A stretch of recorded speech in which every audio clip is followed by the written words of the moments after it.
आकाशवाणी नागपूर. धैर्यशील मेश्राम आपल्याला ठळक बातमी देत आहे. मनपाच्या 476 सफाई कर्मचारी आणि सरळ सेवा भरतीतून 103 कर्मचाऱ्यांना मनपाच्या सेवेत दाखल झालेल्या 579 जणांना मुख्यमंत्री देवेंद्र फडणवीस यांच्या हस्ते आणि केंद्रीय मंत्री नितीन गडकरी यांच्या प्रमुख उपस्थितीमध्ये नियुक्तीपत्रांचं वितरण काल करण्यात आलं. यावेळी मनपाच्या परिवहन विभागाच्या व्हॉट्सअप तिकिटिंग सेवेचा शुभारंभ सुद्धा मुख्यमंत्री यांच्या हस्ते झाला. शहरातील सफाई कामगार हे स्वच्छता दूत असून त्यांच्यासाठी हक्काचं घर व्हावं यासाठी श्रम साफल्य योजना राज्य सरकारनं सुरू केली आहे. यात नागपूर महापालिकेने पुढाकार घेऊन या योजनेसाठी घरकुल योजनेचे भूमिपूजन सुद्धा झाले असल्याचं मुख्यमंत्र्यांनी यावेळी सांगितलं. NMCOCWने आज सकाळी 11 ते रात्री 11 या वेळेत किल्ला महाल येथील फीडर 12 तासांचा शटडाऊन नियोजित केला आहे.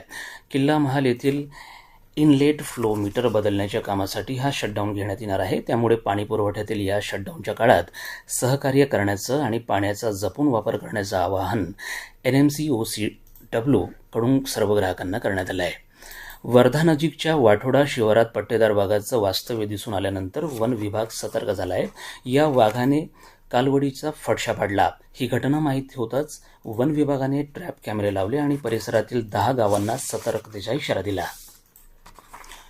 बडनेरा रेल्वे या 3ऱ्या आणि 4थ्या मार्गासाठी भूसंपादन प्रक्रियेला वेग आला असून अंजनगाव, बारी, म्हसला, पारडी आणि उदखेड येथील बाधित भूधारकांची माहिती तातडीने संकलित करण्याचे आदेश उपविभागीय अधिकारी तथा भूसंपादन अधिकारी अमरावती यांनी संबंधित तलाठ्यांना दिले आहे.